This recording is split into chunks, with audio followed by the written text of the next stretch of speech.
The Song of Ice and Fire table. It's kind of telling that the biggest, most central mystery of the entire story is the nature of White Walkers, their purpose and their plan. But it's almost as if everyone has completely lost interest or given up on that part of the story. Yeah, it is kind of interesting that they come up throughout the story pretty consistently, but new information about them trickles out so slowly that information released about the others is almost static. I know the answer to this one, but it probably won't make sense until we've gone over the answers to other mysteries. But I'll tell you anyway, and we can come back to it later if I remember to. The White Walkers' purpose is to basically destroy life. They hate life. And they want to snuff it all out. And they want it to suffer as much as possible. Everything that's conducive to life, and especially a good life, they want to destroy that and make that suffer too. The others are literally ice zombies. But ice zombies aren't real. And because they're not real, they're a metaphor for something. So the question is, what are the ice zombies a metaphor of? And that's the answer. They are those people who hate life and vitality and goodness, and want all of that to suffer and to be extinguished. I know, it's pretty intense. How is that meaningful for the story? Because the story is a postmodern mess. But it's a postmodern mess on purpose. A Song of Ice and Fire is written from the point of view of many different characters. Because of that, we get to see that their points of view and conflicting motivations and actions are all understandable and often even sympathetically earned. There are mustache-twirling villains in A Song of Ice and Fire, just not many. They're rare. There are ones like the Mountain Gregor Clegane might be one of them. Ramsay Bolton is certainly one of them. Joffrey is certainly one of them. But for the most part, even characters as bad as Cersei and Victarion Greyjoy are infused with backstories and motivations that do some work to sympathize them and make them understandable, and make the reader feel like, at least on some level, I would do the same thing he's doing, or I would feel the same thing he's feeling. There's almost no man I would believe if he told me that he read Victarion Greyjoy's chapters and came away thinking that he's not a total badass who you kind of admire despite yourself. So because The Song of Ice and Fire is written from so many different perspectives, and its bleeding heart moral is so self-evident that way, it lures the reader into thinking that that is its moral ultimately.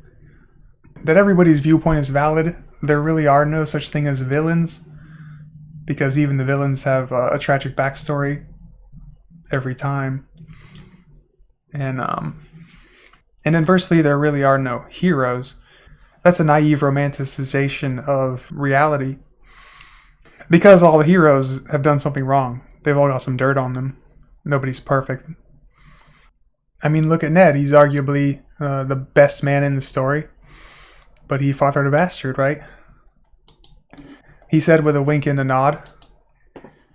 So you think we're winking and nodding about the same thing right now. So that's what the others represent. Let's go to the next mystery. What exactly happened when Arya and Balerion flew off for a year? It's such a horrifying episode in Fire and Blood, yet we know nothing about it really. It feels like the purest Lovecraftian moment George has done. I don't know the answer to that one. Haven't figured that out yet. What is happening in the ruins of Valyria that is making everyone... It's that same one again. Don't know if I can pick just one, but I'm a sucker for the mysteries surrounding the four corners of the map.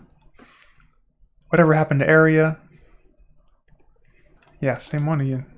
As a main series mystery, the Undying Visions, because it is just pure unadulterated fantasy vision quest stuff, and it keeps me awake at night. I do know the answer to this one, but it's pretty involved. I'm gonna do it. First, let's get the Undying out. That's in A Clash of Kings.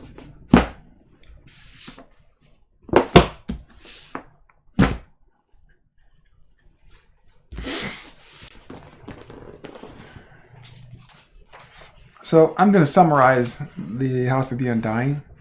I'm not going to read the whole thing because it's many pages long, and really to understand it, it's the whole chapter. To understand all of the nuances and everything of the author's creative decisions with it. But I'll read pieces of it that I'm going to highlight.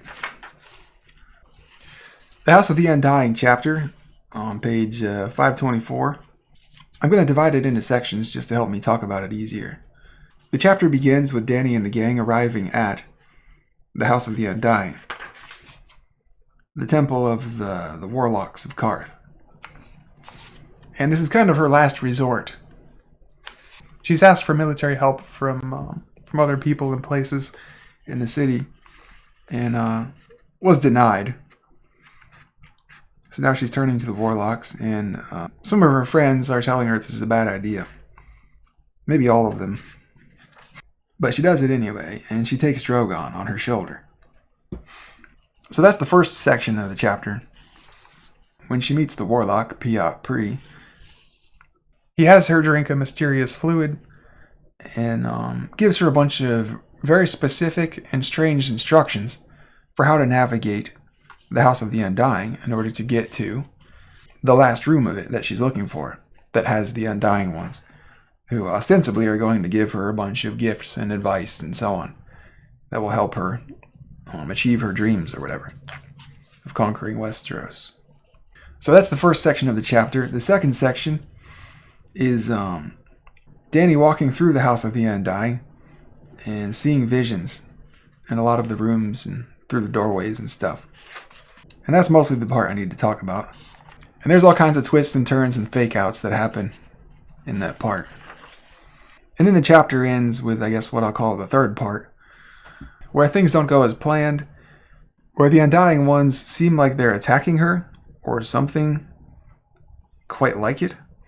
Drogon protects her and burns the whole place down, and she runs and escapes. And Piat Pri throws a tantrum about it once she gets out. So I'm going to read through it slowly and then comment on the parts of it that the symbolism for which I understand and explain it. When Danny's offered the blue drinks, there's a little dwarf there.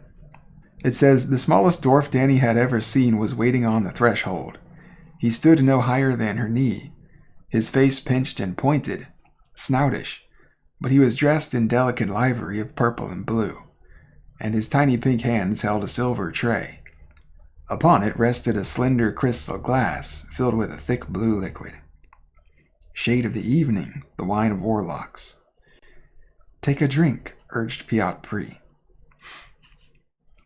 So the little dwarf, when I look at all of his characteristics and I try to find a theme of them, one unifying idea, it's weak male.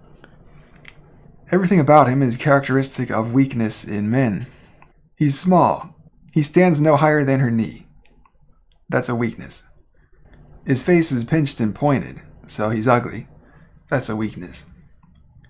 His face is snoutish, so he looks kind of like a rat or some kind of rodent or something.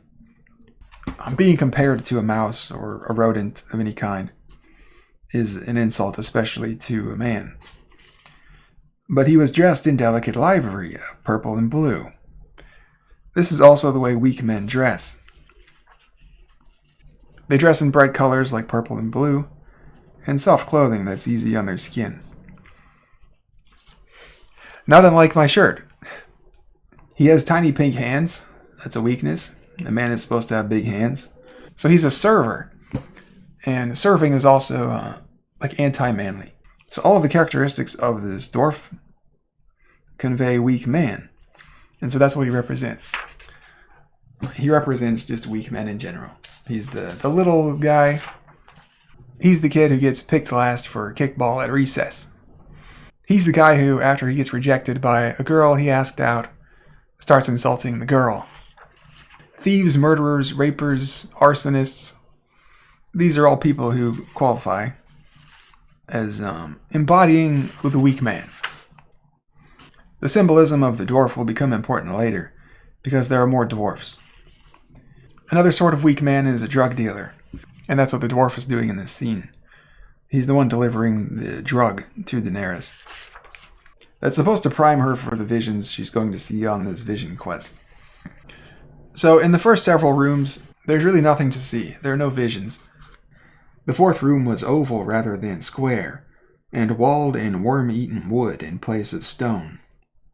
6 passages led out from it in place of 4.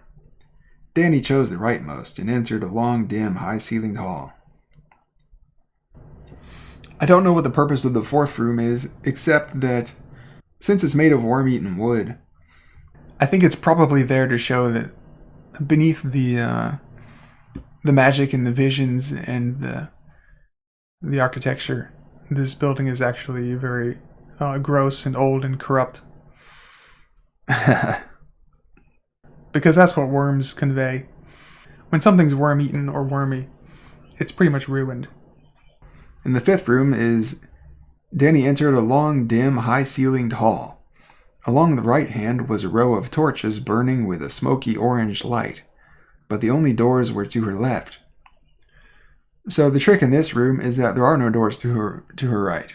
So she has to figure out that the first door on your right is the same thing as the last door on your left, and she does figure it out at the end. But there are some weird things and some visions that happen as she goes down this hall that seems to go on forever. As a side note, this House of the Undying hallway scene is an homage to The Voyage of the Dawn Treader by C.S. Lewis in the Chronicles of Narnia, where the character Lucy, also a young girl, has to travel down a hall to the last door on the left to meet the wizard. It says, Drogon unfolded wide black wings and beat the stale air. He flew 20 feet before thudding to an undignified crash. Dany strode after him. Drogon symbolizes power, because he's a dragon, and he's Dany's power.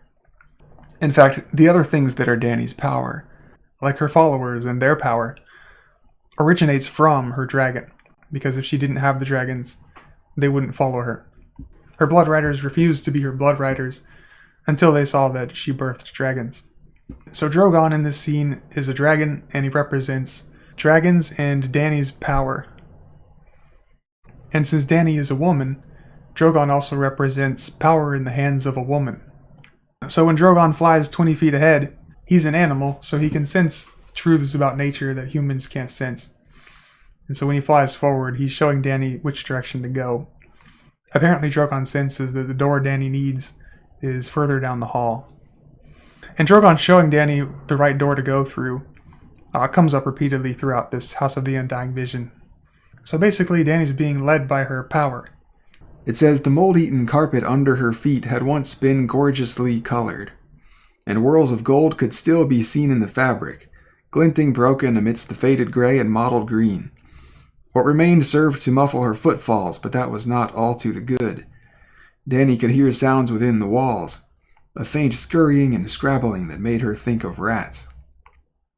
Drogon heard them too.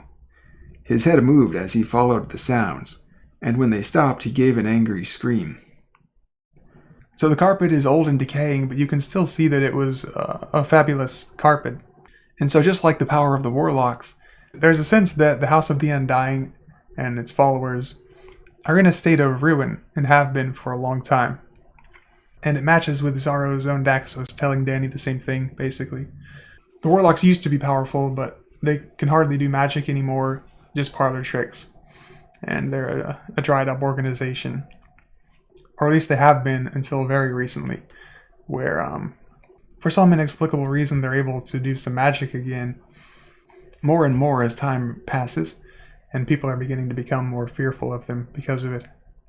So although the carpet and the building in general is in a state of ruin, it's possible that the reason there are parts of it that do not look ruined, like the colors on this carpet, is because they're actually in a state of repair rather than further ruin.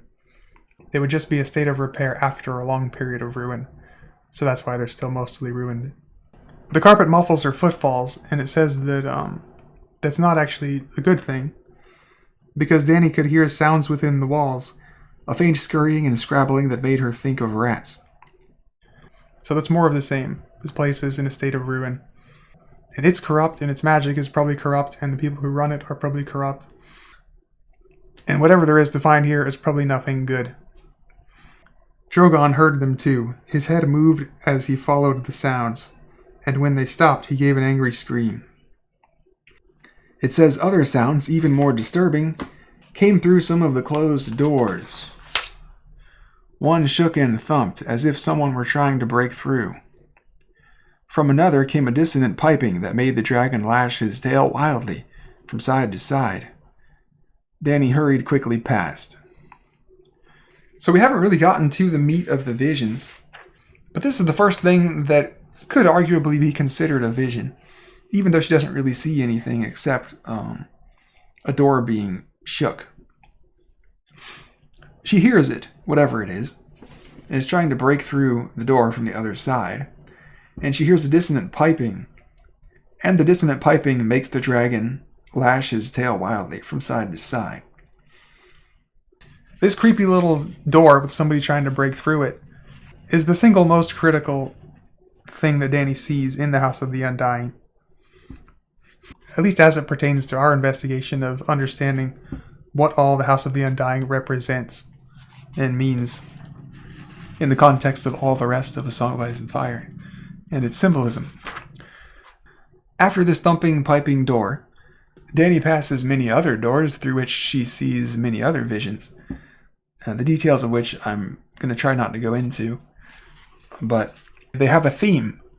One of them seems to be depicting the Red Wedding after everyone is dead and everything's ruined. The next one seems to depict her time at the House with the Red Door, Sir Willem Derry, who is like a father to her, trying to lure her into the room and away from her House of the Undying vision quest here. All of the visions are in some way a trap to get her to break one of the rules of the house and go the wrong way, or to just linger for too long or get lost. And this is one of them. Willem Derry was basically her only father figure that she knew, because she never met Eris. And he took care of her for a time. In the next vision, she sees the throne room of the Red Keep with what appears to be her father on the throne, screaming, "Let him be king over charred bones and cooked meat. Let him be the king of ashes." So that's the Mad King. And the next vision appears to be a vision of Rhaegar and Elia with their baby Aegon, who in the scene they're naming Aegon. Elia asks him, "Will you make a song for him?" And Rhaegar says he has a song. He is the prince that was promised, and his is the Song of Ice and Fire.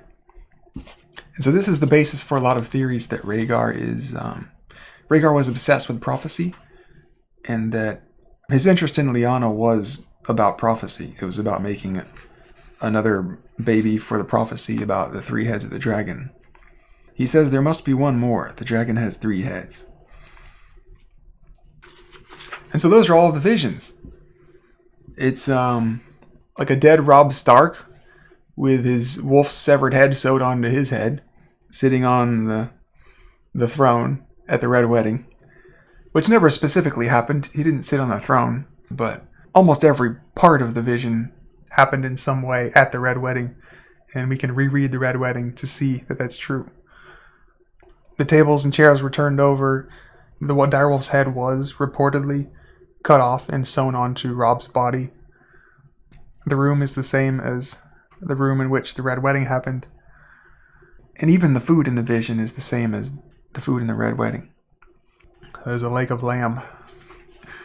So except for the shaking and thumping door at the beginning, all of these scenes have something in common.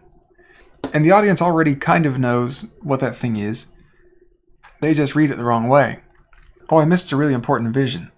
The vision that happens immediately after the shaking and thumping door. In one room, a beautiful woman sprawled naked on the floor, while 4 little men crawled over her. They had radish, pointed faces and tiny pink hands, like the servitor who had brought her the glass of shade. One was pumping between her thighs. Another savaged her breasts, worrying at the nipples with his wet red mouth. tearing and chewing. So yeah, that's really graphic and disturbing.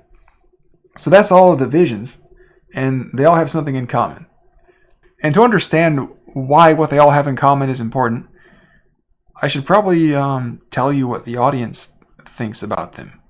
The general consensus about these visions in the audience is that the four little ugly dwarf men who are raping the beautiful woman represents four kings or would-be kings of Westeros fighting over and tearing apart Westeros, the continent, or the Seven Kingdoms as a kingdom. And the way the audience generally interprets the vision of the Red Wedding is that they don't talk or think about it much at all, actually.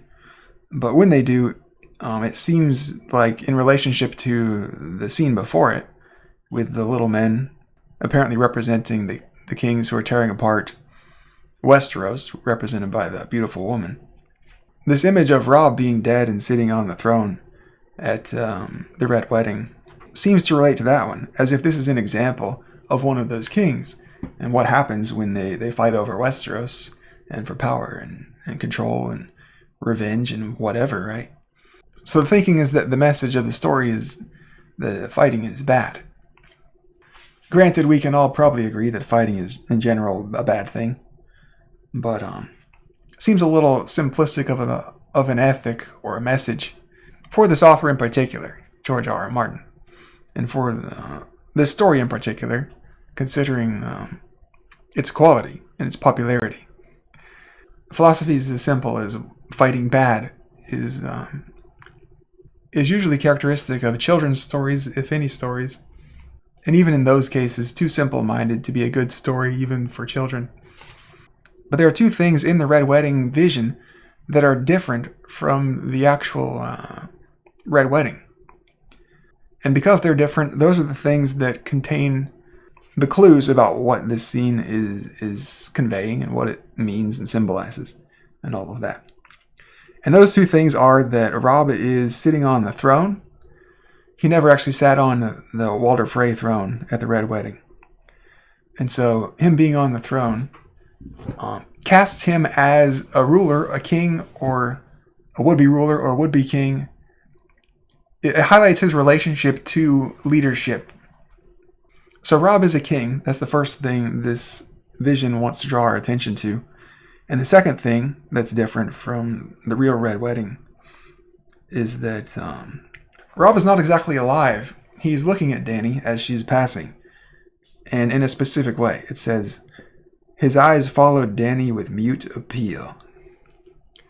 I want you to keep the way Robb is looking at Dany in mind, because we're going to come back to it. The way the audience generally interprets the next vision about the House with the Red Door and Sir Willem Darry is that it's really nice and sweet that Dany's sort of reunited with her father figure, Willem Darry, her caretaker or whatever you want to call it. But also that Willem Darry was kind of a jerk because he was so cruel to the servants. And that's probably the reason that the servants threw Dany and Viserys out of the House with the Red Door after their master died. And that maybe if Willem Darry had been nicer to the servants, and they would have gotten to stay at the House with the Red Door. The way the audience generally interprets the next vision about the Mad King screaming on the throne is pretty straightforward. It's that the Mad King was mad, and this is sort of a flashback of his madness. Yet another example of a king trying to, this time literally, tear apart Westeros or destroy it. He's ordering his pyromancer to light the wildfire that will burn down King's Landing and everybody in it. Let him be king over charred bones and cooked meat. Him there being Robert Baratheon, who's about to come and conquer this city. Let him be the king of ashes. And then the next vision is Rhaegar. And the way the audience interprets this vision, most of the time, Rhaegar is obsessed with prophecy, and he's willing to cheat on his wife and have sex with another woman and run away with her and have a baby with her in order to fulfill this prophecy about the Song of Ice and Fire and The dragon has 3 heads. So those are all the visions in the hallway. What do you think the theme is? What do they all have in common? The thing all those scenes have in common is that they all contain a man being evil. The scene with the dwarves contains 4 little men being evil because they're raping a woman. The red wedding scene contains a man being evil because it's showing one of the kings who is tearing apart Westeros. Granted, it's showing him dead and butchered, but it's as if to say, this is what happens to men who try to tear apart the realm. And he's sitting on a throne, so not only is he an evil man, he's an evil man who has power. And the same thing is present in the scene before it, because it's 4 against 1. There's 4 little dwarves against 1 woman. So the men in that scene are the ones with the power. So really the theme is powerful man evil. Something like that. In the scene with Willem Darry, it's powerful man evil again, because Willem Darry, being the father figure and in charge of taking care of Daenerys and Viserys in their exile, he has authority over them. He basically has custody of them. And so he's the powerful figure in the scene. And he's the evil one in the scene too, because he's kind of harsh, maybe even abusive to the servants. And almost without a doubt, that's at least part of the cause for Dany and Viserys being kicked out of the house with the red door after he died. So in the next scene, it's powerful man evil again, because it's King Aerys on the throne screaming, "Let him be king over charred bones and cooked meat." That one's pretty straightforward.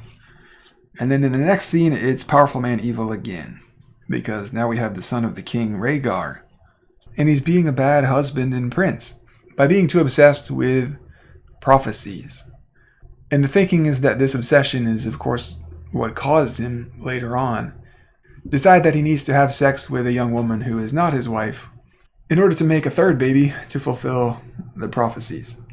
And so once you notice that that's the theme of these visions, with a bit of self-awareness, it's possible now for you to begin wondering if that theme is a red herring, as in that is not a fair description of any one of these events, and that when you look at any one of these events critically, you can see that there's plenty of ambiguity and space for alternative possibilities than powerful man evil, that it begins to seem conspicuous on the part of the author to write the story in such a way that those two things coincide. The audience interprets them all as powerful man evil, at the same time as we don't really know everything that's going on in any of these situations. We didn't see Aerys' madness for ourselves firsthand, so we don't know the full details and character of that situation.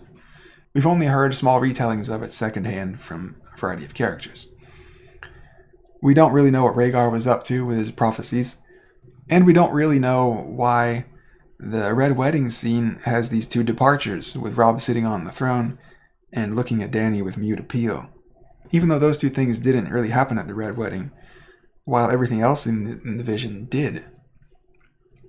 And we don't really know that Willem Darry was cruel to the servants.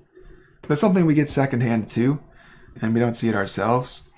And we don't really know that Willem Darry's treatment of the servants was the cause for Dany and Viserys being expelled from the house with the red door by the servants. So once you notice that these visions are written to cause those 2 things to coincide, the powerful man evil interpretation, plus we don't really know enough in any of these situations to say for sure that the powerful man is evil. You can start to wonder if maybe the author having those 2 things coincide contains the most important clue we need to understand these visions as a whole. Which brings me back to the first vision. In one room, a beautiful woman sprawled naked on the floor while 4 little men crawled over her. They had radish-pointed faces and tiny pink hands, like the servitor who had brought her the glass of shade. One was pumping between her thighs. Another savaged her breasts, worrying at the nipples with his wet red mouth, tearing and chewing. It's really the pinnacle of male evilness, that scene, because it contains pretty much like all of the most evil things men can do. It's 4 against 1, so it's not a fair fight. It's a bunch of weak men So these are exactly the types of men who would do this sort of thing. They're short little dwarves with radish, ugly pointed faces and little hands, and they're servants of the House of the Undying. So they even have an unmanly job. And they're doing violence to a woman. And the kind of violence they're doing to the woman is sexual. They're attacking her private parts and her breasts. And they're doing it in a sexual sort of way because they're using their mouths. And they're raping her at the same time. And they're sharing her. That's unmanly too. If the right interpretation of this scene is that it's depicting 4 kings tearing apart Westeros, one of the remaining questions with that interpretation is why 4? The saying in Westeros is the War of the 5 Kings, because it's 5 kings tearing apart the continent, not 4. Now granted, there is one more servitor who is not in this scene, and that's the one at the beginning who gives Dany the drink. So there are 5 servitors, but only 4 of them are in this scene. So if they represent the kings tearing apart Westeros, it's one of the ways that interpretation does not match with this vision. But since it's close and it mostly matches, and if you squint at the timeline of when kings died, you can make the interpretation work. Where you could say, well, at the time this vision is happening, one of the kings might have already died. Like maybe Balon or Robb or whoever. I forget the specifics of the timeline, but that's the general approach to preserve this interpretation of this vision. So to conclude, the biggest answer to the House of the Undying visions as a whole is that the 4 little men do not represent the kings tearing apart Westeros. They just represent weak men. And the beautiful woman does not represent the continent of Westeros or the kingdom of the 7 kingdoms. She just represents woman. And so what's being depicted here is an archetypal image. It's an image of what happens to women when weak men gain too much power. They gather in groups, and they rape and brutalize women. And to understand why this vision is happening, you only need to understand the vision right before it. So the question is, why is archetypal woman being raped and brutalized by a group of archetypal weak man? And the answer is in what happened right before it, with the shaking and thumping door. Who's behind that darn door, huh? It says Dany could hear sounds within the walls, a faint scurrying of scrabbling that made her think of rats. Drogon heard them too. His head moved as he followed the sounds, and when they stopped, he gave an angry scream. Other sounds, even more disturbing, came through some of the closed doors. One shook and thumped, as if something were trying to break through. From another came a dissonant piping that made the dragon lash his tail wildly from side to side. Dany hurried quickly past. So that's kind of the big question with that scene. What's behind there, shaking and thumping? Why is it trying to break through? Or who is behind there? And what's the dissonant piping? Why is there like some ugly music coming through? And also, why does it upset the dragon? Because Drogon lashes his tail wildly from side to side when he hears the dissonant piping. What this shaking and thumping door represents is something like the monsters of the world, such as weak men and people who hate life and the living and all things good, trying to break through the threshold. That's what a door is. It's a thing that separates one place from another. And so the woman being raped and brutalized by 4 weak men in the next vision is showing you what happens when they break through the barrier that's protecting you and your place from bad people and their place. One of the first things the bad people do is they rape and brutalize the women in your society. And this includes weak men who are already in your society, where we have barriers protecting us from them too. And those are literally the front doors of our houses and the walls. And there are men in society who, given the chance, would rape women and brutalize them. They're not most men, but there are some. So the meaning of the House of the Undying visions as a whole here is something like your fixation on criticizing powerful men for being evil is partly because you don't know enough about or don't understand the situations in which you think they're being evil. And if when this threat is brought to your attention, like it's brought to the attention of Danny, you quickly hurry past the door. It says Danny hurried quickly past, as if you don't want to deal with it or think about it, and you don't believe what you're being told. Danny thinks to herself, I will not look. What's happening in the scene with the 4 little weak men raping and brutalizing the woman is what's going to happen to you in your society.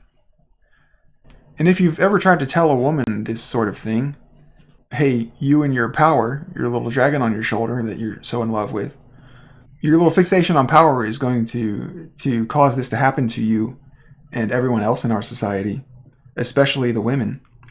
You need to stop. And it doesn't work. The woman's fixation on power and pleasure seeking just continues. You might look at them the same way Rob looks at her.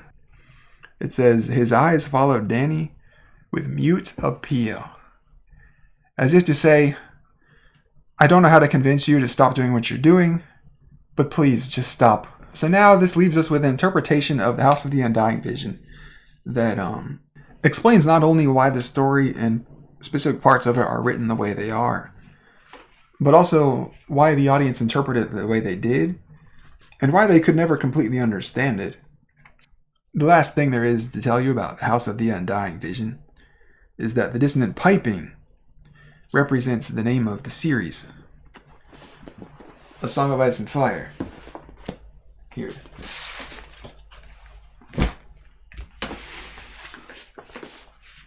Ice and Fire. One of the lasting questions about A Song of Ice and Fire is why the author calls it a song when it's obviously a story. The Song of Ice and Fire represents this tension between men and women. The piping being dissonant means that the piping sounds off. It sounds wrong. This is bad music, even for a pipe. And the reason the song is off is because the relationship between men and women is off. And so if there's ever a mystery in A Song of Ice and Fire that you want to better understand, approaching it in the context of that tension is a good way to start. There's a branch of another mystery reaching into this vision with the little men and the woman being raped. And it comes in through the part where they savage her breasts and bite them. And that mystery is about Rhaella Targaryen. Because you might remember Rhaella Targaryen suffered the same violence from her husband, the Mad King Aerys. That's enough for the House of the Undying.